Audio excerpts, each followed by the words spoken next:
السلام عليكم ورحمة الله وبركاته. إن الحمد لله والصلاة والسلام على رسول الله وبعد. وعلى آله وصحبه أجمعين. أستعيذ بالله من الشيطان الرجيم. بسم الله الرحمن الرحيم. إن الصلاة كانت على المؤمنين كتابا موقوتا. وقال النبي صلى الله تعالى عليه وسلم: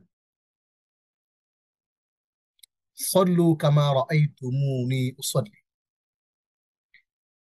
أو كما قال النبي صلى الله تعالى عليه وسلم: صدق الله العظيم وصدق رسوله النبي الكريم ونحن على ذلك لمن الشاهدين والشاكرين. সমস্ত প্রশংসা মহান আল্লাহ রাব্বুল আলামিনের জন্য, যিনি আমাদেরকে আজকের এই মুবারক ক্লাসে অংশগ্রহণ করার তৌফিক দিয়েছেন। আমরা আল্লাহ রাব্বুল আলামিনের দরবারে শুকরিয়া আদায় করছি। আমরা আজকের এই চমৎকার লেসনে আমরা আলোচনা করব লেসন 9-এ আমরা অর্থ বুঝে নামাজ পড়ি, মাইন্ডফুল সালা, এই কোর্সের আজকের নবম লেসনে আমরা আলোচনা করব কোরআনের সবচেয়ে ছোট সূরা, সূরা আল কাউসার। সহিহ তিলাওয়াত, উচ্চারণ ও শব্দে শব্দে এর অর্থ আমরা জানব। প্রথমেই আমরা আজকের এই সূরা কাউসারের শুরুতেই প্রথমে আমরা একটু জেনে নেব আমাদের গত ক্লাসের রিভিশনটা আমরা একটু দেখে নেব। প্রথমে একটু দেখব আমরা গত লেসনে কি কি পড়েছিলাম। আমরা গত লেসনে আমরা পড়েছিলাম সূরা কাফিরুন, আমরা শিখেছিলাম এবং সূরা কাফিরুনটা আমরা প্র্যাকটিস করেছিলাম। একটু দেখে নিই আমরা কি দেখছি এখানে। হ্যাঁ, আমরা সূরা কাফিরুন দেখেছিলাম। কাফিরুনের সাথে আমরা কি কি শিখেছিলাম একটু দেখে নিই। সূরা কাফিরুন এবং সূরা কাফিরুনের আমরা বিষয়বস্তু দেখেছিলাম, সূরা কাফিরুনের ফজিলত দেখেছিলাম এবং সূরা কাফিরুনকে বলা হয়েছিল এটি পুরো কোরআনের এক চতুর্থাংশ বলা হয়েছিল। এবং আমরা সূরা কাফিরুনের শান নুজুল দেখেছিলাম, কেন এই সূরাটা অবতীর্ণ হয়েছিল, এবং সূরা কাফিরুনের যে শব্দে শব্দে অর্থ, এটা আমরা দেখার চেষ্টা করেছিলাম। এবং এই প্রত্যেকটি শব্দের যে গ্রামার, সেই গ্রামারটাও আমরা দেখার চেষ্টা করেছিলাম। এবং এই প্রত্যেকটি শব্দের গ্রামার দেখার পাশাপাশি আমরা জেনেছিলাম যে এই শব্দগুলো কোরআনে কতবার এসছে এবং টোটাল সূরা কাফিরুন এর শিক্ষাটা কি সেটা নিয়ে আমরা কথা বলেছিলাম। এবং এই সূরা কাফিরুন শেখার মাধ্যমে আমরা পুরো কোরআনের প্রায় 20 ভাগ শব্দ আমরা শিখে ফেলতে পারি, সেটিও আমরা বলেছিলাম। এবং সূরা নাসরের আলোচনা করেছিলাম আমরা। সূরা নাসরের আমরা বিষয়বস্তু আলোচনা করেছিলাম এবং এই সূরা নাসরটা আসলে নাজিল কেন হয়েছিল, কি প্রেক্ষাপট, সেটিও আলোচনা করেছিলাম। এবং কোরআনের যে সর্বশেষ ওহী সেটি কোনটি সেটি নিয়েও আমরা কথা বলেছিলাম। এবং কোরআনের এই সূরা নাসরের শব্দে শব্দে অর্থ জেনেছিলাম এবং এই প্রত্যেকটি শব্দ কোনটি, শব্দের প্রকৃতি কি, কতবার এসেছিল সেটা আমরা দেখেছিলাম। এবং এই সূরাটির যে শিক্ষাটাও আমরা দেখার চেষ্টা করেছিলাম। এবং ফাইনালি এই সূরা নাসর পড়ার মাধ্যমে আমরা 25.2 ভাগ শব্দ যে শিখতে পারি সেইটা আমরা দেখার চেষ্টা করেছিলাম। এইবার আমরা রিভিশন শেষ করে আমরা সরাসরি চলে যাব আমাদের আলোচ্য বিষয়ে। আমরা রিভিশন শেষ করলাম, এবার আমরা শুরু করব কোরআনের সবচেয়ে ছোট সূরা, সূরা আল কাউসার। ইন্না আতাইনাকাল কাউসার, যেটা আমরা জানি খুবই সহজ। এটি আমরা সহিহ তিলাওয়াত শিখবো, উচ্চারণ এবং শব্দ শব্দে ব্যাখ্যা শিখবো। প্রথমেই আমরা দেখে নেই যে এই লেসনে আমরা কি কি শিখবো। আমরা সূরা কাউসারের পরিচয় জানবো এবং সূরা কাউসারের বিষয়বস্তু কি সেটি জানবো এবং এই সূরা কাউসার নাযিলের কারণ এবং এর শানে নুজুল দেখবো। সূরা কাউসারের অর্থ দেখবো, কেন কাউসার সবার কাঙ্ক্ষিত বস্তু সেটিও আমরা জানার চেষ্টা করব। সূরা কাউসারের শিক্ষা এবং ফজিলত দেখবো। সূরা কাউসারের তাজবিদ সহ তিলাওয়াত শিখবো।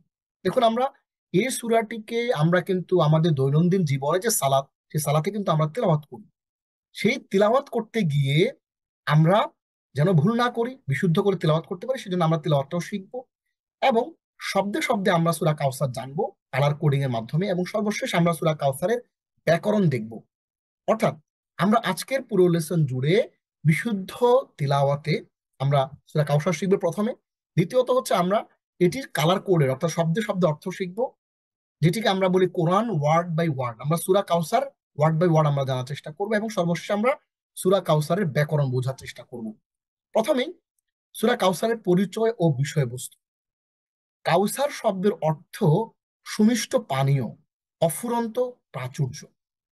প্রথমে আমরা একটু দেখবো সূরার নামটা কি।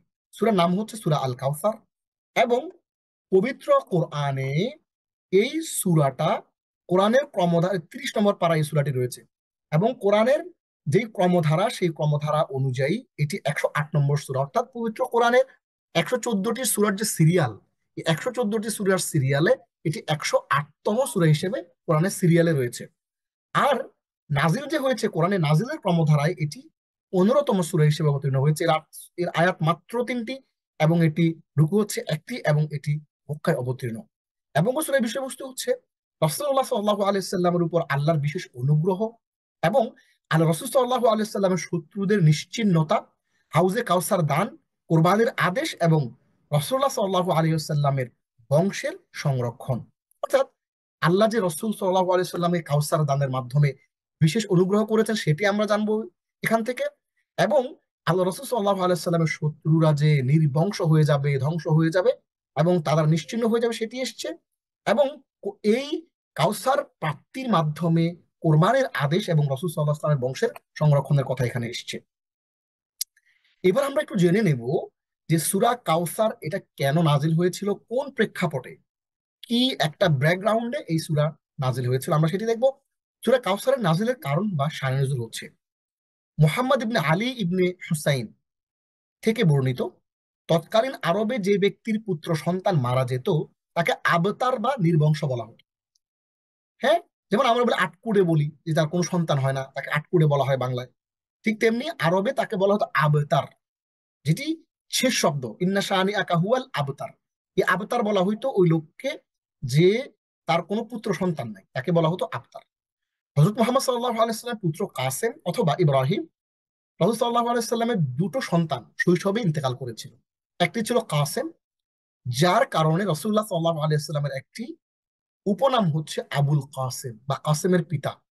এবং তার আরেকজন সন্তান ছিল ইব্রাহিম, তারা দুজনে শৈশবে ইন্তেকাল করে। এদের যে কোনো একজন ইন্তেকালের পরে কাফেররা নবীজি সাল্লাল্লাহু আলাইহি সাল্লামকে নির্বংশ বলে ঠাট্টা বিদ্রুপ করতে থাকলো। ওদের মধ্যে আস ইবনে ওয়াইল এর নাম বিশেষভাবে উল্লেখযোগ্য। তার সামনে রাসূলুল্লাহ সাল্লাল্লাহু আলাইহি ওয়াসাল্লামের কোনো আলোচনা হলে সে বলতো, আরে তার কথা বাদ দাও তো, সে তো কোনো চিন্তারই বিষয় না, কারণ সে তো নির্বংশ, তার মৃত্যু হয়ে গেলে তার নাম উচ্চারণ করারও কেউ থাকবে না। আরবের লোকজন মনে করত যে পুরুষ সন্তান অর্থাৎ ছেলে সন্তান তার পরবর্তীতে সংসারের যেই ধারাবাহিকতা সেটি কন্টিনিউ করে। তো রাসূলুল্লাহ সাল্লাল্লাহু আলাইহি ওয়াসাল্লামের দুটো পুত্র সন্তানই যেহেতু ইন্তেকাল করেছেন, এবং আল্লাহর হিকমা ছিল এটি যে আল্লাহ চেয়েছিলেন যেন এই রাসূলুল্লাহ সাল্লাল্লাহু আলাইহি ওয়াসাল্লামের কোনো পরবর্তী প্রজন্ম ছেলে সন্তান না থাকে, এটা আল্লাহর একটা হিকমত ছিল। এই কারণে তিনি ওই সন্তান দুটোকে নিয়ে গেলেন, এবং এই কারণেই তাকে সবাই বলতে লাগলো সে আবতার বা নির্বংশ। তার মৃত্যু হয়ে গেলে তার নাম উচ্চারণ করারও কেউ থাকবে না। আরবের লোক এটা বলা শুরু করলো, বিশেষ করে এই আস ইবনে ওয়াইল। এরই পরিপ্রেক্ষিতে সূরা কাউসার অবতীর্ণ হয়। ইবনে কাসির এবং মাযহারিতে এই বিষয়টা বলা আছে। একদিন রাসূল সাল্লাল্লাহু আলাইহি ওয়াসাল্লাম মসজিদে যান। সাহাবীরা লক্ষ্য করলেন হঠাৎ রাসূল সাল্লাল্লাহু আলাইহি ওয়াসাল্লাম তন্দ্রা বা তার অচেতনতার ভাব হলো। এরপর তিনি হাসি মুখে মাথা উঠালেন। অতঃপর সাহাবীরা রাসূল সাল্লাল্লাহু আলাইহি ওয়াসাল্লামের কাছে হাসির কারণ জানতে চাইলো। অতঃপর রাসূল সাল্লাল্লাহু আলাইহি ওয়াসাল্লাম সূরা কাউসার পড়ে তাদেরকে শুনায় দিলেন। অর্থাৎ তখনই হচ্ছে একটু তন্দ্রাভাব এসেছিল, ওই তন্দ্রা ভাবের মধ্যেই হলো ওই সূরাটা নাজিল হয়। এখন একটা প্রশ্ন, চমৎকার একটা প্রশ্ন। সেই প্রশ্নটা কি, সেটা হচ্ছে কাউসারের অর্থ কি, এবং এই কাউসারটা কেন সবার কাছে কাঙ্ক্ষিত বস্তু, এবং হাউজে কাউসার বলে একটা জিনিসের কথা ওলামারা বলে থাকেন। সে হাউজে কাউসার মানেটা কি আমরা সেটা একটু জানবো। কাউসার শব্দের অর্থ হচ্ছে প্রচুর পরিমাণ, প্রভূত কল্যাণ ইত্যাদি। আরবি ভাষায় কোনো ক্ষেত্রে প্রচুর সংখ্যক এবং অনেক ভালো কিছুর সম বোঝাতে কাউসার শব্দ ব্যবহার করা হয়। যেমন স্তূপীকৃত বস্তু, অনেক সম্পদ, এমনকি দানশীল ব্যক্তিকেও কাউসার বলা হয়। অর্থাৎ আরবের লোকজন কাউসার বলতো ওই ব্যক্তিকে যে অনেক দান করে, অনেক টাকা পয়সার মালিক। আয়েশা রাদিয়াল্লাহু তাআলা আনহাকে ইন্না আতাইনা কাল কাউসার এই আয়াতটি সম্পর্কে জিজ্ঞাসা করা হলো। তিনি জবাবে বললেন যে কাউসার হচ্ছে, মানে তাকে জিজ্ঞেস করো যে কাউসারটা কি। এই কাউসারটা কি এই প্রশ্নের উত্তরে তিনি বললেন কি, কাউসার হলো জান্নাতের মধ্যবর্তী স্থানে অবস্থিত একটি নহর, যা তোমাদের নবী সাল্লাল্লাহু আলাইহি সাল্লামকে প্রদান করা হয়েছে। সহিহ বুখারী হাদিস নম্বর 4965 নম্বর হাদিসের মধ্যে এটি রয়েছে। তার মানে রাসূল সাল্লাল্লাহু আলাইহি সাল্লামকে দেয়া হয়েছে একটা আহ কাউসার নামে একটি নহর, বা বিশাল বড় একটা নদীর মতো একটা কিছু। এখন এই জিনিসটা রাসূল সাল্লাল্লাহু আলাইহি সাল্লামকে দেয়া হয়েছে আয়েশা রাদিয়াল্লাহু তাআলা আনহার বর্ণনায়। এখন আসুন আমরা একটু বুঝি যে হাউজে কাউসার জিনিসটা কি। হ্যাঁ, আমরা আলেমদের মুখে শুনি যে হাউজে কাউসার, হাউজে কাউসার, সেটা একটু দেখবো। তার আগে আমরা একটু বুঝে নেই যে কেন কাউসারটা সবার কাঙ্ক্ষিত বস্তু, সবাই কেন কাউসার লাভ করতে চায়, সেটা আমরা একটু দেখি। কাউসারের মূল উৎস হলো জান্নাত। জান্নাতের মধ্যে কাউসার নামক এই নহরটা রয়েছে, যেটা আল্লাহ রাসূলুল্লাহ সাল্লাল্লাহু আলাইহি সাল্লামকে দান করেছেন। তা থেকেই কিয়ামতের দিন রাসূলুল্লাহ সাল্লাল্লাহু আলাইহি সাল্লামের একটি হাউজে পানি আসবে, অর্থাৎ কিয়ামতের ময়দানে একটা হাউস থাকবে। সেই হাউজের পানিটা আসবে হলো জান্নাতের মধ্যে যেই কাউসার নামক একটা নহর আছে বা নদী আছে, ওইটা থেকে কানেক্টেড হবে ওই হাউসটা, ওই ট্যাঙ্কিটা। হ্যাঁ, পানির যে ট্যাঙ্ক, পানির যে হাউস, ওই হাউসটা হচ্ছে কেয়ামতের ময়দানে থাকবে, সেটি হলো হাউজে কাউসার। ওই হাউস থেকে, যে হাউসের মধ্যে পানিটা আসছে কোত্থেকে, ওই জান্নাত থেকে, যেই আল কাউসার নামে যে নহর রয়েছে সেটি থেকে, সেটি হলো হাউজে কাউসার। সেটি হতে কিয়ামতের ভয়াবহ দিনে মহানবী সাল্লাল্লাহু আলাইহি ওয়াসাল্লাম তার তৃষ্ণার্ত উম্মতকে পানি পান করাবেন। এই কারণেই কাউসার সবার কাঙ্ক্ষিত বস্তু। তাহলে আমরা বুঝলাম কাউসারটার অবস্থান হচ্ছে জান্নাতে, এবং এই কাউসারটা, এটি একটি নহর, এটি স্পেশালি রাসূলুল্লাহ সাল্লাল্লাহু আলাইহি ওয়াসাল্লামকে দেওয়া হয়েছে। এবং এটি কিন্তু আমরা সবার কাঙ্ক্ষিত বস্তু হিসেবে আমরা জান্নাতের সবাই এটি লাভ করতে চাই। তাহলে আমরা হাউস চিনে চিনে ফেললাম, হাউজে কাউসারও চিনে ফেললাম, এবং কাউসার কি সেটাও আমরা জেনে ফেললাম। এবার আমরা সূরা কাউসারের শিক্ষা এবং ফজিলত দেখি। সূরা কাউসারের শিক্ষা ও ফজিলত হচ্ছে: এক, কিয়ামতের দিন সবচেয়ে ভয়াবহ মুহূর্তের জন্য আল্লাহর পক্ষ থেকে অন্যতম একটি অনুগ্রহ হলো কাউসার নামক পানীয়। এই কাউসারের কর্তৃত্ব আল্লাহ শেষ নবী মুহাম্মদ সাল্লাল্লাহু আলাইহি সাল্লামকে দিয়েছেন। সুবহানাল্লাহ। তাহলে আমরা সবাই এই কাউসারের পিপাসী। দুই নম্বর হচ্ছে, যে কোনো নিয়ামত লাভ করার পর নিয়ামত দাতার প্রতি কৃতজ্ঞ হওয়া উচিত। ধরুন কেউ একজন আপনার একটা উপকার করলো, হাদিসের মধ্যে রাসূল একটা কথা আছে আরবিতে, হাদিস না এটা, যে লা ইয়াশকুরিল্লাহ মান লা ইয়াশকুরিন নাস, যে যে ব্যক্তি মানুষের কৃতজ্ঞতা প্রকাশ করে না, সে আল্লাহরই কৃতজ্ঞতা প্রকাশ করে না। কেউ একজন আপনার উপকার করলো, বিপদে আপনার কাজে লাগলো, তাহলে কেন আপনি তার উপকার, তার কৃতজ্ঞতা আদায় করবেন না? কৃতজ্ঞ হওয়া উচিত, তাকে ধন্যবাদ দেওয়া উচিত। জাযাকাল্লাহ, আল্লাহ আপনাকে উত্তম প্রতিদান দিন, এরকম একটা সম্ভাষণ, একটা গ্রিটিংস সে প্রাপ্য। সো যে কোনো নিয়ামত লাভ করার পরে নিয়ামত দাতার প্রতি কৃতজ্ঞ হওয়া উচিত। তাই রাসূল সাল্লাল্লাহু আলাইহি সাল্লামকেও আল্লাহ নির্দেশ দিয়েছেন তিনি যেন কৃতজ্ঞ হয়ে সালাত ও কোরবানি আদায় করেন। তিন, দিন শেষে তাগুত তথা ইসলামের বিপক্ষ শক্তিরাই পরাজিত, নির্বংশ, তাদের যশ খ্যাতি পরিচিতি আল্লাহ চিরতরে মুছে দেন। শুধু সময়ের অপেক্ষা মাত্র, সত্যের বিজয় সুনিশ্চিত। যদিও আরবের লোকেরা, আরবের সেই কাফেররা, সেই মুনাফিকরা, তারা কল্পনা করেছিল, স্বপ্ন দেখেছিল যে রাসূল সাল্লাল্লাহু আলাইহি ওয়াসাল্লাম ইন্তেকাল করলে তার নাম মুছে যাবে। অথচ আল্লাহ কোরআনে বলেছেন, ওয়ারাফা'না লাকা যিকরাক, যে আমি আপনার স্মরণকে সমুন্নত করেছি। কিয়ামত পর্যন্ত যত মানুষ আসবে, এসেছে, সকল মানুষ রাসূলুল্লাহ সাল্লাল্লাহু আলাইহি ওয়াসাল্লামের নাম হাজারো লক্ষ কোটিবার স্মরণ করবে। ঠিক যে মুহূর্তে আমরা এখানে ক্লাস করছি, ঠিক এই মুহূর্তে পৃথিবীর আনাচে কানাচে হাজারো জায়গাতে ক্বালা ক্বালা রাসূলুল্লাহ সাল্লাল্লাহু আলাইহি ওয়াসাল্লাম, এই হাদিসটা পড়া হচ্ছে। সো আমরা এটা বলতেই পারি যে রাসূল সাল্লাল্লাহু আলাইহি সাল্লামের যারা নির্বংশ বলে তারা ঠাট্টা বিদ্রূপ করার চেষ্টা করেছিল, তারাই আসলে নির্বংশ হয়ে গিয়েছে। সো আসলে সত্যের বিজয় সুনিশ্চিত, শুধু সময়ের অপেক্ষা মাত্র। আমরা এখান থেকে কাউসারের ফজিলত এবং শিক্ষা সম্পর্কে আমরা জেনে ফেললাম। এইবার আমরা সূরা কাউসারটার তিলাওয়াতটা আমরা শিখি কিভাবে। আউযু বিল্লাহি মিনাশ শাইতানির রাজিম। আমরা একটা লেজার পয়েন্টার নিয়ে নেই। ইন্না আ'তাইনাকাল কাউসার। আমার সাথে সাথে সবাই একটু অডিও অফ রেখে একটু বলবেন, আউযু বিল্লাহি মিনাশ শাইতানির রাজিম। বলেন আমার পর পরে, আমি একটু থামবো, আমার পরে বলবেন। বিসমিল্লাহির রহমানির রহিম। إنا আ'তাইনাকাল কাউসার ফাসাল্লি লিরাব্বিকা ওয়ানহার। দেখুন, ইন্না এইখানে একটা ওয়াজিব গুণনা করতে হবে। ইন্না, এইখানে আইন আছে আ, এখানে ত, এখানে একটা সা। তাহলে ইন্না এখানে ওয়াজিব গুণনা করতে হবে আ, আয়ের এখানে আইনের মধ্যে একটা চাপ দিতে হবে। ক, ক ঠিক মতো উচ্চারণ করতে হবে এবং সা পাতলা করে উচ্চারণ করতে হবে। এখানে চারটা জিনিসের দিকে খেয়াল রাখলেই আপনার এই আয়াতটা, পুরো আয়াতটা বিশুদ্ধ হয়ে যাবে। ইন্না আ'তাইনাকাল কাউসার। সা, আমার সাথে একটু বলেন, ইন্না আ'তাইনাকাল কাউসার। চমৎকার, আমার সাথে বলেন। এরপর আমরা ফাসাল্লি লিরাব্বিকা ওয়ানহার। সদ, সদ এটা আমরা একটু খেয়াল রাখবো। আর হা, এই দুইটা জিনিস আমরা খেয়াল রাখবো। ফাসাল্লি সদ, ফাসাল্লি লিরাব্বিকা ওয়ানহার। صاد فصل لربك وانحر। ইন, এখানে ওয়াজিব গুন্না। ইন্না শানিআকা হুয়াল আবতার। আমার সাথে একটু বলেন, ইন্না শানিআকা হুয়াল আবতার। এইখানে একটু খেয়াল করেন, আমরা যে তিলাওয়াতটা করছি, এই তিলাওয়াতের মধ্যে কয়েকটা জায়গা আছে পয়েন্টার, ওইখানে আমরা একটু খেয়াল করলেই কিন্তু আমাদের এই পুরো জিনিসটা বিশুদ্ধভাবে আমরা কিন্তু প্র্যাকটিস করতে পারবো। তাহলে আমরা আবারও একটু বলি, ইন্না আ'তাইনাকাল কাউসার ফাসাল্লি লিরাব্বিকা ওয়ানহার ইন্না শানিআকা হুয়াল আবতার। এইখানে দুইটা জিনিস, কাল কাউসার, আমাদের অনেকেই বলে কাল কাউসার। কাল কাউসার বলতে কিছু নাই, মূলত শব্দ হচ্ছে আল কাউসার। আল কাউসার মানে কাউসার আল্লাহ রসুলকে দান করেছিলেন, সেই জান্নাতের নহর।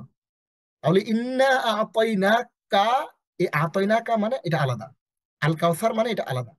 তাহলে অনেকে আছে ইন্না শানিয়া কাহুয়াল আবতার বলি আমরা। কাহুয়াল আবতার বলতে কিছু নাই। শানি আকা, হুয়ার মধ্যে একটা ধাক্কা দিবেন। ইন্না শানিআকা হুয়াল আবতার, কাটা আস্তে করে বলে হুয়াতে ধাক্কা দিবেন। ইন্না শানিআকা হুয়াল আবতার। তাহলে হচ্ছে এইভাবে আমরা এটাকে তেলাওয়াত করব চমৎকার করে। এরপরে আমরা শব্দে শব্দে সূরা কাউসারটা শিখবো। অর্থাৎ এখানে আমরা কালার করে দিয়েছি, কালার করে সেটা কালারে মিলিয়ে মিলিয়ে আপনারা এটা শিখবেন। ইন্না অর্থ হচ্ছে আমি অবশ্যই, আ'তাইনা দান করেছি, আল আ'তাইনা কা, কাব জবর কা মানে হচ্ছে তোমাকে। ইন্না আমি অবশ্যই, আ'তাইনা দান করেছি, কা তোমাকে, আল কাউসার মানে কাউসার। তাহলে ইন্না আ'তাইনাকাল কাউসার, আমি অবশ্যই তোমাকে কাউসার দান করেছি। ফাসাল্লি লিরাব্বিকা ওয়ানহার। খেয়াল করেন, ফা সুতরাং, সল্লি তুমি সালাত আদায় করো, লিরাব্বিকা তোমার প্রতিপালকের উদ্দেশ্যে, ওয়ানহার ওয়া মানে এবং, ইনহার মানে কোরবানি করো। ফাসাল্লি লিরাব্বিকা ওয়ানহার, সুতরাং তুমি তোমার প্রতিপালকের উদ্দেশ্যে সালাত আদায় করো এবং কোরবানি করো। ইন্না শানিআকা হুয়াল আবতার। ইন্না নিশ্চয়, শানিআকা তোমার প্রতি বিদ্বেষ পোষণকারী, কারী হুয়া। হুয়া এইটা আসছে স্ট্রেস বোঝানোর জন্য। কি বোঝানোর জন্য আসছে? স্ট্রেস, একটা আহ, ধাক্কা বোঝানো। হুয়া তিনি, সেই, ওই ব্যক্তি। তাহলে ইন্না নিশ্চয়, শানি আকা তোমার প্রতি বিদ্বেষ পোষণকারী, হুয়া ই তো, সেই তো, আল আবতার নির্বংশ। তাহলে ইন্না শানিআকা হুয়াল আবতার, নিশ্চয় তোমার প্রতি বিদ্বেষ পোষণকারী তো নির্বংশ। তাহলে এটা না আমরা যে জিনিসটি বলতে চাচ্ছি সেটি হলো, প্রত্যেকটা শব্দ যেহেতু কালার করে দেয়া আছে, এবং আমাদের মূল লক্ষ্য হচ্ছে, আমাদের লক্ষ্য উদ্দেশ্য কি একটু দেখেন। আমাদের লক্ষ্য হচ্ছে মাইন্ডফুল সালা, অর্থ বুঝে আমাদের নামাজ পড়তে হবে এবং আমাদের স্রষ্টার ধ্যানে জীবন গড়তে হবে। আপনি অর্থটা যখন বুঝবেন, আমাদের এই শব্দে শব্দে অর্থ সহ পড়ার উদ্দেশ্য হচ্ছে আমরা যেন সালাত আদায়ের সময় এই আয়াতগুলো অর্থ সহ পড়তে পারি। এই জন্য আমরা এখানে কালার করে দিয়েছি। কালার করে কিন্তু আমরা কি করছি, আমরা আপনাদের জন্য এখানে উপস্থাপন করছি। তাহলে আমরা শুরু থেকে আরেকবার একটু দেখি। ইন্না আ'তাইনাকাল কাউসার, আমি অবশ্যই তোমাকে কাউসার দান করেছি। ফাসাল্লি লিরাব্বিকা ওয়ানহার, সুতরাং তুমি তোমার প্রতিপালকের উদ্দেশ্যে সালাত আদায় করো এবং কোরবানি করো। ইন্না শানিআকা হুয়াল আবতার, নিশ্চয় তোমার প্রতি বিদ্বেষ পোষণকারী তো নির্বংশ। তাহলে আল্লাহ এখানে আমাদেরকে চমৎকার করে বিষয়গুলো বলে দিয়েছেন। এইবার আমরা যেটি করব সেটি হচ্ছে শব্দে শব্দে সূরা কাউসারের আরবি ব্যাকরণ শিখব। আমরা প্রথমে কি শিখেছি? তিলাওয়াত, তাজভিদ সহ তিলাওয়াত শিখেছি। এরপর আমরা শিখেছি কালার কোডিং এর মাধ্যমে শব্দে শব্দে সূরা কাউসার ওয়ার্ড বাই ওয়ার্ড আমরা কালার করে আপনাদেরকে দেখিয়ে দিয়েছি। এইবার হচ্ছে শব্দে শব্দে সূরা কাউসারের আরবি ব্যাকরণটা আমরা দেখব। আরবি ব্যাকরণটা যদি আমরা বুঝতে পারি, দেখতে পারি, তাহলে হচ্ছে কি হবে, তাহলে আমরা বুঝতে পারবো যে কোন শব্দটা কি অর্থে এসেছে এবং কোন শব্দের ব্যবহার এখানে কি। শুরু করি। ইন্না, নিশ্চয়ই। এই ইন্না এটি একটি হরফ বা অব্যয়। আমরা জানি আরবি ভাষায় যতগুলো শব্দ আছে এই শব্দগুলোকে তিন ভাগে ভাগ করা যায়। একটি হচ্ছে ইসিম, দ্বিতীয়টি হচ্ছে ফেইল এবং তৃতীয়টি হচ্ছে হরফ। তাহলে ইসিম ফেইল হরফের মধ্যে কোনটা কি সেটা আমরা একটু বুঝবো। আমরা যখন ধরতে পারবো যে শব্দটা কি, ইসিম নাকি ফেইল নাকি হরফ, এটা কি স্ট্যাটিক ওয়ার্ড নাকি এটি ডাইনামিক ওয়ার্ড। মানে এটি যদি হরফ হয় তাহলে এটি একটি স্ট্যাটিক ওয়ার্ড, এটা কোনো চেঞ্জ নাই। আর যদি এটি ডাইনামিক ওয়ার্ড হয়, সেটি ইসিম হতে পারে, ভিন্ন ভিন্ন সব রকম করে এক এক জায়গায় আসতে পারে। অথবা যদি এটি ফেরেল হয়, ক্রিয়া হয়, তাহলে এটি বিভিন্ন ভিন্ন ভিন্ন জায়গায় করে এক এক রকম করে আসবে। তাহলে ইন্না, নিশ্চয়ই, এটি একটি হরফ বা অব্যয়। এটি কোরআনে পুনরাবৃত্ত হয়েছে 1679 বার। এবং না, এই নাটা জমির, আমরা যারা অর্থ বুঝে কোরআন পড়ার কোর্সটা করেছি আমরা জানি যে ইলমান নাফিয়ার ওয়েবসাইটে রয়েছে যে না, এটি হচ্ছে একটি জমির। এটি একটি আল-জমির আল মুত্তাসিল বা অ্যাটাচড প্রোনাউন। আমরা জানি জমির প্রকার, জমির মোট 14 14 28টি। আল-জমির আল মুনফাসিল বা ডিটাচড প্রোনাউন হচ্ছে 14টি। হুয়া হুমা হুম হিয়া হুমা হুন্না আনতা আনতুম আনতুম আনতি আনতুমা আনতুন্না আনা নাহনু। আর অ্যাটাচড প্রোনাউন হচ্ছে 14টা, যেগুলো আমরা আল-জমির আল মুত্তাসিল বলি। সেটি হচ্ছে হু হুমা হুম হা হুমা হুন্না কা কুমা কুম কি কুমা কুন্না ইয়া না। তাহলে এই না হচ্ছে আল্লাহ, আল্লাহর ক্ষেত্রে নাটা ব্যবহার হয়েছে। আর এটা আল্লাহর ক্ষেত্রে আসলে আমি অর্থে হয়। এটা হচ্ছে, এটাকে বলা হয় রয়্যাল প্লুরাল, অর্থাৎ আল্লাহ তার, এটাকে বলে জামউত তাযীম, হ্যাঁ, রাজকীয় বহুবচন। অথচ আল্লাহ রাব্বুল আলামিন নিজের ক্ষেত্রে এই বহুবচনটা তিনি ব্যবহার করেন, যদিও এটির অর্থ আমি হয়। তাহলে ইন্না, নিশ্চয়ই আমি, এই নাটা হচ্ছে একটি জমির। ইসিম ফেল হরফের মধ্যে এটি একটি ইসিম। আ'তাইনা, আমি দান করেছি। এটার মাদ্দা হচ্ছে আইন ত ইয়া। এটি একটি ফেল বা ক্রিয়া। কোরআনে আইন ত ইয়া এই মাদ্দা থেকে কোরআনে যে শব্দগুলো এসেছে এগুলো পুনরাবৃত্ত হয়েছে টোটাল 8 বার। কা, এটি একটি জমির, আপনাকে। হ্যাঁ, তাহলে ইন্না, নিশ্চয়ই আমি, আ'তাইনা কা, আপনাকে দান করেছি। কি দান করেছি? আল কাউসার, আমি কাউসার দান করেছি। কাউসার শব্দটা একটা ইসিম বা বিশেষ্য। এটি কোরআনে এসেছে একবার। এরপরে ফা, এই ফা শব্দ হচ্ছে দ্বিতীয় আয়াত। ফাসাল্লি লিরাব্বিকা ওয়ানহার, দ্বিতীয় আয়াতের ব্যাকরণ ও শব্দ পরিসংখ্যান, যে দ্বিতীয় আয়াতের ব্যাকরণটা কি এবং এর অর্থগুলো কি এবং শব্দ কয়বার কোরআনে আসছে সেটা। ফা, অতএব, এই ফা শব্দটা একটি হরফ, অর্থাৎ এটি একটি কনজাংশনস। আমরা পড়েছিলাম আমাদের ক্লাসে, আরবি ভাষার ক্লাসে, যে ওয়া ফা সুম্মা হাত্তা লা বাল আও ইম্মা আম লাক। এই হরুফুল আতফ বা কনজাংশনস হচ্ছে মোট 10টি। এর মধ্যে এটি একটি ফা। অতএব এটি একটি হরফ বা অব্যয়। এটি কোরআনে পুনরাবৃত্ত হয়েছে 1987 বার। ফা, সল্লি, ফা মানে অতএব, সুতরাং। সো অ্যাজ এ রেজাল্ট, আপনাকে যা দেওয়া হয়েছে তার ফলশ্রুতিতে, তার কারণে, হ্যাঁ, রিজনিং, মানে রিজনিং মানে দেওয়া হয়েছে এটার কারণে আপনাকে এই করতে হবে। সল্লি, আপনি নামাজ পড়ুন, সালাত আদায় করুন, এটি ফেইল বা ক্রিয়া। এটি পুনরাবৃত্ত হয়েছে কোরআনে কয়বার? 2বার। ফাসল্লি, সুতরাং আপনি নামাজ পড়ুন, লি জন্য, এই লিটা হচ্ছে একটা হরফ বা অব্যয়, এটি আসছে কোরআনে 1367 বার। রব্বি, রবের, এই রব আসছে শব্দ ইসিম বা বিশেষ্য, এটি আসছে 970 বার। কা, এটি হচ্ছে আপনার, এটি একটি জমির। ওয়া, এবং এটি আসছে কোরআনে 3800 বার, এটি একটি হরফ। ইনহার, ইনহার মানে কোরবানি করা, এটি একটি ফেইল বা ক্রিয়া, আদেশমূলক, ইম্পারেটিভ, আদেশমূলক একটি ক্রিয়া। এখন প্রশ্ন হচ্ছে কোরবানি করা, কোরবানি করার শব্দের অর্থ আমরা জানি জবাই করা, যাবাহ। তাহলে এখানে ইনহার কেন আসবে? বিষয়টা আমাদের একটু বুঝার ব্যাপার আছে এখানে। সেইটা কি? আমাদের বুঝার বিষয় হচ্ছে আরবি ভাষায় টোটাল কয় রকমের আছে একটু বুঝেন। 2 রকমের হচ্ছে টোটাল আহ জবাই করার ব্যাপার আছে।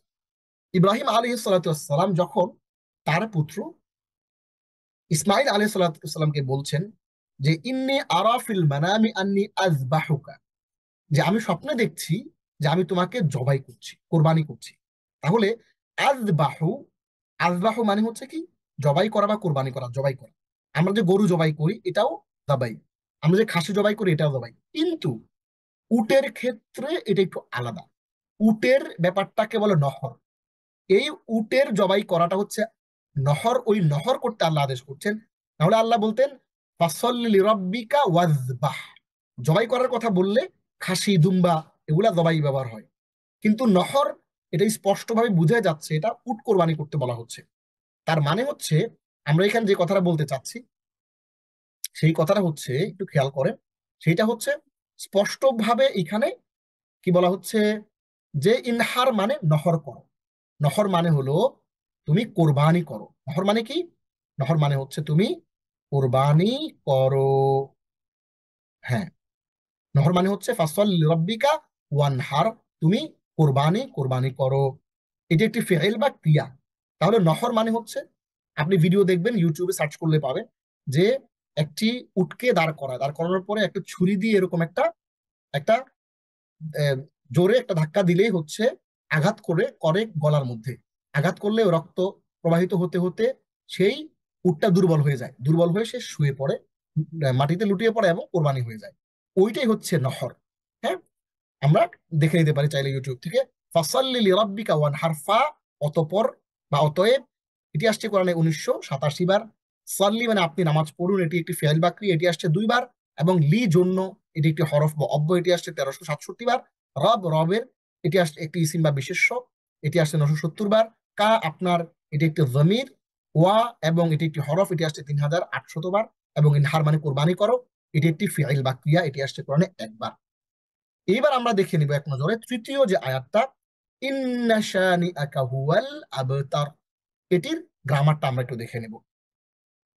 ইন্না নিশ্চয়ই, এটি একটি হরফ বা অব্যয়। শানিআ, শানিআ মানে শত্রুতাকারী। ইন্না শানিআ মানে শত্রুতাকারী, এটি একটি ইসিম বা বিশেষ্য। কা, আপনার, এটি একটি জমির বা সর্বনাম। হুয়া, সে, এটি আসছে কোরআন 778 বার। আল আবতার, নির্বংশ, এটি একটি ইসিম বা বিশেষ্য, এটি আসছে 1 বার। তাহলে ইন্না শানিআকা হুয়াল আবতার, নিশ্চয়ই আপনার শত্রুতাকারী সে, ওই লোকটা নির্বংশ।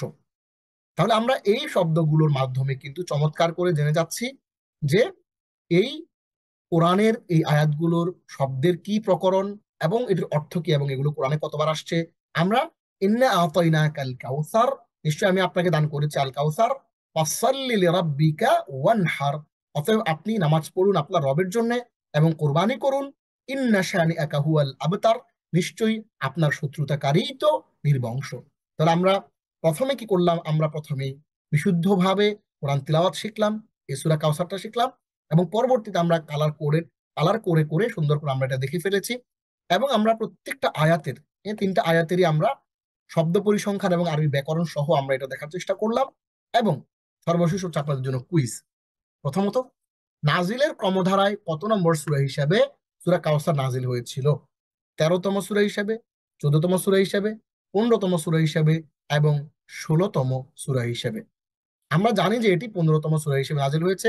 মনে রাখার জন্য খুবই সহজ যে কোরআনের সবচেয়ে ছোট সূরা 15তম সূরা হিসেবে এই সূরা কাউসার নাজিল হয়েছে। কততম? 15তম। আমরা মনে রাখার চেষ্টা করব। কুইজ 2, কাউসার শব্দের অর্থ কি? ক, সুমিষ্ট পানীয়, খ, অফুরন্ত, গ, প্রাচুর্য। আমরা একটু দেখে আসি যে কাউসার শব্দের অর্থ কি। আমরা কাউসার শব্দের অর্থ জেনে এসেছিলাম কি, এই যে এখানে কাউসার শব্দের অর্থ হচ্ছে সুমিষ্ট পানীয়, অফুরন্ত, প্রাচুর্য। তাহলে আমরা যদি এটা দেখে দেখে এসে থাকি, তাহলে কাউসার শব্দের অর্থ কি? সুমিষ্ট পানীয়, অফুরন্ত, প্রাচুর্য, উপরের সবগুলো। তাহলে আমরা দেখতে পাচ্ছি উত্তর হচ্ছে উপরের সবগুলো, অর্থাৎ উপরের সবগুলোই এই কাউসারের অর্থ। তাহলে আমরা আজকের পুরো লেসন জুড়ে কি কি শিখলাম সংক্ষেপে? আমরা শিখলাম সূরা কাউসারের পরিচয় এবং বিষয়বস্তু। আমরা একটু একবার দেখে আসি সংক্ষেপে। আমরা দেখেছি সূরা কাউসারের শাব্দিক অর্থ। আমরা দেখেছি এটি কত নম্বর সূরা? 108 নম্বর সূরা। নাজিলের ক্রম দ্বারা এটি 15তম সূরা হিসেবে নাজিল হয়েছে। তিনটে আয়াত এবং একটি রুকু। এবং এই সূরার মধ্যে রাসূলুল্লাহ সাল্লাল্লাহু আলাইহি ওয়াসাল্লামের কাউসার দানের কথা বলা হয়েছে। এবং এই কাউসার দানের জন্য আল্লাহ রাসূল সাল্লাল্লাহু আলাইহি ওয়াসাল্লামকে বলা হয়েছে সালাত আদায় করার জন্য, তাকে কুরবানি করার আদেশ দেওয়া হয়েছে। এবং আল্লাহ রাসূলের শত্রুরা যে নির্বংশ, তাদের সেই কথা বলা হয়েছে। আমরা রাসূল সাল্লাল্লাহু আলাইহি ওয়াসাল্লামকে মানুষ বিদ্রূপ করত তার সন্তান ইন্তেকালের কারণে, নির্বংশ বলে। আল্লাহ এই খণ্ডন করার জন্য কাফিরদের এই কথাটা, এই সূরাটা অবতীর্ণ করা হয়েছে। এবং কাউসারের শব্দ, কাউসার হচ্ছে জান্নাতের একটি পানি, নহর বা নদী, যেটা রাসূল সাল্লাল্লাহু আলাইহি ওয়াসাল্লামকে দেওয়া হয়েছে।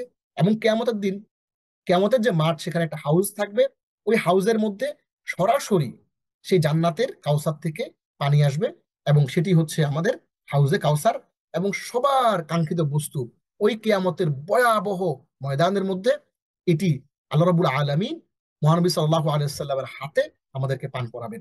সূরা কাউসারের শিক্ষা ও ফজিলত, যে আমরা এই সূরাটি হচ্ছে আমাদের জন্য খুবই একটি বড় নিয়ামত। এবং আমরা শিখেছি যে কারো, কেউ যদি কোনো কিছু কাউকে দান করে বা কাউকে কিছু সম্প্রদান করে, তাহলে তার কৃতজ্ঞতা আদায় করতে হয়। এবং আমরা বিশুদ্ধ তিলাওয়াত শিখেছি। আমরা কালার কোডের মাধ্যমে শব্দে শব্দে এটির অর্থ শিখেছি। এবং আমরা প্রথম, দ্বিতীয় এবং তৃতীয় আয়াতের প্রত্যেকটিরই আমরা ব্যাকরণ এবং শব্দ পরিসংখ্যান জেনেছি, আলহামদুলিল্লাহ। এই হচ্ছে বিষয়। তাহলে আমাদের আজকের ক্লাসটি আমরা সংক্ষেপে এইখানেই শেষ করতে চাচ্ছি। আমরা খুবই সহজেই সংক্ষেপে আজকে নবম লেসনে আমরা সূরা কাউসারটা সহজে পড়ার, বোঝার এবং জানার চেষ্টা করলাম। আল্লাহ রাব্বুল আলামিন আমাদের সবাইকে অর্থ বুঝে, আমাদের যে লক্ষ্য এবং উদ্দেশ্য নিয়ে আমরা এই ক্লাসটি করছি, অর্থাৎ আমাদের সালাতটাকে মাইন্ডফুল সালাহ করা, আমাদের প্রত্যেকের যেই আকাঙ্ক্ষা, সেটি হচ্ছে আমরা যেন অর্থ বুঝে সালাত পড়তে পারি, এবং সালাতের মধ্যে আমরা যেন আমাদের মনোসংযোগ ঘটিয়ে একটি মাইন্ডফুল সালাত পড়তে পারি, এবং আল্লাহ রাব্বুল আলামিনের ধ্যানে যেন আমরা আমাদের সালাতটাকে ডেডিকেট করতে পারি। আল্লাহ রাব্বুল আলামিন আমাদের এই প্রচেষ্টাকে কবুল করুন, আমিন। হাযা মা ইনদি ওয়াল ইলমু ইনদাল্লাহ আলাইহি তাওয়াক্কালতু ওয়া ইলাইহি উনীব। হাযা ওয়া সাল্লাল্লাহু আলা সাইয়্যিদিনা মুহাম্মদ ওয়া আলা আলিহি ওয়া সাহবিহি আজমাইন। وقالوا لو كنا نسمع أو نعقل ما كنا في أصحاب السعير